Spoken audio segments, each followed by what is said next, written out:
What is going on? What is going on? Man, it's 3:01. I thought I was going to be able to split log and drive the rest of the leg out to get to the house, but that's not going to happen. So,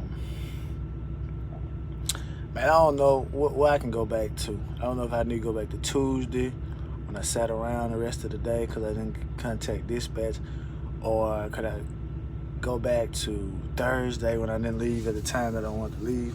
I mean, all this stuff just, it just adds up. But anyway, so yesterday I made it to the place. I left the truck stop probably about, I left probably about 6, maybe. I got to the place, gave the receptionist, secretary, whatever, my paperwork, and looked at it for a few minutes. Then she opened the window back up. She was like, "Where's your bills? Where's your bills of lading? I just got the paper that I'm supposed to sign for you." I'm like, "Okay, well, let me go check the dashboard because they gave me the paperwork in an envelope." And so I'm saying maybe it could have possibly slid out. So I go back to the truck dashboard. It's not there. I come back. I say, "Well, that's all I got. That was in the envelope." She's like, "Okay, well, we'll just give you the paper that we keep." I said, "All right, cool, fine." So it was a truck that pulled in like right behind me, when I made it there. So all his stuff checked out. So he drove around me. So that little hiccup, him driving around me, he got unloaded before I got unloaded. And so by the time I got unloaded, I had seen that I had been there about 2 hours. And once I pulled in the door, they like went on like break, So I'm like, man, if I'd have just left a little bit earlier. If I had just left a little bit earlier. But so I finally left there and got to the place that I was picking up at. And I called because they want you to call a number when you make it there. And so the guy said, "What's your load number?" I said, "Well, where does it start with?" He's like, "It's supposed to start with, this or whatever like that." I'm like, "All right, cool." So as I'm looking for the number, he's like, "Where you going?" I said, "I'm going to a job site." He's like, "Oh, okay. Well, you just drive around the building and just get in front of all the trucks back there. Just drive all the way to the front." I'm like, "All right, cool." So when I get around to the building, I see it's like 3 trucks in front of me. So what I do is I get on the CB because I'm like, somebody may feel it, somebody may say something. So I'm like, "Hey, I'm not jumping in front of y'all in line or anything like that." The guy I talked to on the phone told me to drive all the way to the front. That's where I'm getting loaded at. So, whatever order y'all in, I'm not butting in front of y'all or anything like that. Come to find out, they still ended up loading me first, right? So I don't know if it's because I was going to the job site and it was appointment based, because I got to be there Monday at 9 a.m. So I don't know if that was the case or what the situation was. But excuse me. But because it was crazy, because it was 3 trucks. Then when I left, 3 more had came, and they still had yet to get loaded. So I'm like, man, I'm glad I didn't get what they got, because I sure enough would have been behind or whatever like that. So I left there, and usually when I'm in that area, I know what I should have did, because I probably could have made it. I probably could have made it home, but I messed up yesterday. I should have went back down south a little bit, and it's a road that connects US 59, and it's called, like, the loop is called Cut and Shoot, but it's like a 2-lane road that runs from 59, and you can run that 2-lane road and it go all the way over to like the 45. And instead of doing that, I went north on 45 and got off, and I think I ended up getting on I forgot what that road was. But anyway, what I should have been doing is, if I would have got over on 59, I would have been edging closer and closer over to like Louisiana so I could get up on 20. But by doing what I did, I was actually running parallel with 45, and I wasn't getting any further over east. So I essentially wasted probably 2 to 3 hours trying to get back over the 59 when all I had to do was just go down the road a couple miles, get on the cut and shoot, run over the 59, and I would have came up. But you know, that's my mistake, because I was looking at my atlas and everything like that, but I'm like, whatever. So I'm just riding around in parts of Texas I had never seen before, and I'm just like, it's not the day to be exploring. So I finally got over. I finally got up on 20. Got me some diesel at the TA. Got me stopped by KFC and whatnot. And I came up here to this place because one of the things I don't like about I-20, Louisiana, it's really not a lot of places to stop. So since I've been over here, I found this place that I stop at. It's right across the street from my Love's. It's like a casino. And the last couple of times I've been here, I've parked over here. Because, like, I know back when I had TMC, it was another place I used to stop at, like, had like a Hutter House or something like that. But I was like, by the time I make it that far, and it ain't got but like 30 spots or something like that, I said, well, them spots to be filled up. And then the last time I came this way, I ended up stopping at the rest area, but I'm like, I don't feel like really stopping at the rest area. So I stop here, and I just run the extra miles, you know, today. So when I get home, I got about 30 more minutes before my 10 get back. So when I get home, I gotta run by the Freightliner, get the part, take the part off. I'm gonna ask them, make sure that I got the right understanding of how to take this off and put it on.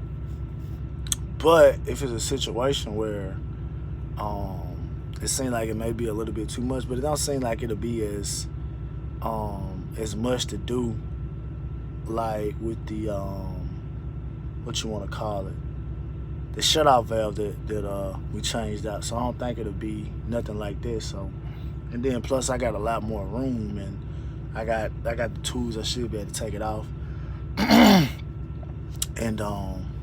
put that back on, and hopefully that rectifies the issue or whatever like that.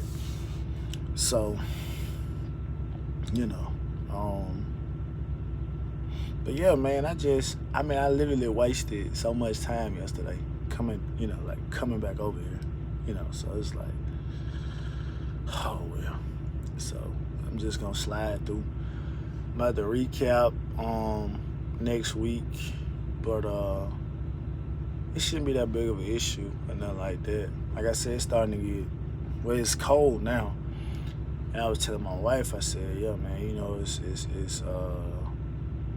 I think though, you know, I know a lot of people are affected and stuff like that, but I think with like the storms and stuff like that, and kind of certain things, I think maybe this winter, it may hold kind of steady, you know, because even though it's getting cold, you know, people have been affected, and you know, you still need certain supplies, and then maybe even with the slowdown due to the virus, it might hold over, but you just never know. But I'm just gonna take it, I'm gonna take it week by week, you know, and just see what's going on, because I know it is gonna slow down a little bit, but should be fine.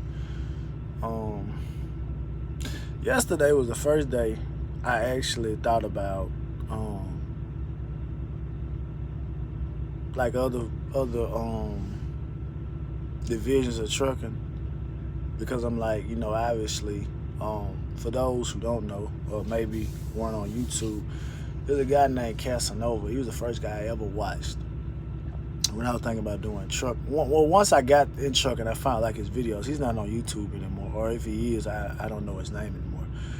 And so I remember a video that he did. He had a buddy of his, I can't remember who the guy's name was, and he was saying like he wanted to be an owner up. And he said, man, the division to get in was reefer. because he said the partner started out doing flatbed, and he eventually turned over to reefer. Now, me personally, I don't want to do reefer. Don't want to do drive-in. I really don't want to do tanker. But I was just thinking to myself, like, if I ever got another truck, I would probably consider something like that. But then at the same time, just the way that things are going with the politics and stuff like that, and how things are going, it's almost like it kind of like scared to, like, to me at least, I can't speak for nobody else. It's kind of like almost scared to say, dang, I want to invest this type of money into this, and then you might not even see the fulfillment of you might not be able to see the investment all the way through due to legislation type changes, right? So, but I was just thinking, I was thinking about that, potentially doing that, and I've been going back and forth whether or not I want to get a trailer next year, or whatever the situation is like that, which I don't know, depending on, like I said, whenever I take the truck to the CAT and see what's going on with my power, depending on what that's gonna set me back, that's gonna dictate whether or not I want to get a trailer or not. That's one thing, that's another thing I've been going back and forth about, because I was telling one of my buddies, I said, man, depending on where you at, and especially with this truck I got, it's almost like depending on some place you go, it's gonna be tight. So it's almost like you're gonna hit a curve, and I'm just thinking about how easily you can run through trailer ties. But at the same token, I understand, going to TLC, that's one of the things me and my buddy we talk about, is like, man, when you start off with certain companies and you see like the equipment that they running, it's like ease. Like over here, like, they don't have chain pockets on their flatbed trailers. TMC had like chain pockets. They had like under the belly, you had storage where you could put something up underneath there and all that stuff like that. And just little stuff, side box, just little basic stuff like that. And over here, certain companies, they don't have that stuff. I don't, maybe they don't want to have all that, due to additional things, whatever like that.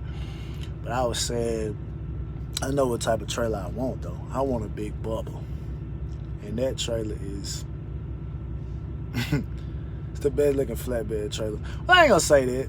I ain't gonna say it's the best one. I've seen some Mack trailers that look good too, but like that big bubble was the first one that I seen. So it's kind of like one of them situations where it's like it was love at first sight. It's like love at first sight, but I don't know, man. I really don't know. But yeah, man. So get up and leave and jump on that. Then I got something else to do. So I wish I would have really got home last night, man, because I plan to do a lot of stuff. I might be able to do one of the things tomorrow or whatever like that, because I said I was gonna leave a little bit early, but where I'm trying to stop Sunday, it's about 6 hours away. So I said, well, I could probably leave the house at maybe 11 or 12, so I don't necessarily have to get up and leave like first thing Sunday morning. So that's what I might do. And that's another thing. I really don't like saying I'm gonna leave at this certain time, because as it gets closer, I start calculating in my mind, well, I could leave then and I could leave then or whatever like that. And then plus I'm losing an hour due to the fact that I'm going just over into the Georgia side. So I'm basically gonna lose an hour. So if I left at 11, it's really 12. So I gotta take that into consideration. And I gotta wash some clothes and stuff like that. Like I said, hopefully the little part, it don't take that long to put on. And if they could, if they ain't, because I doubt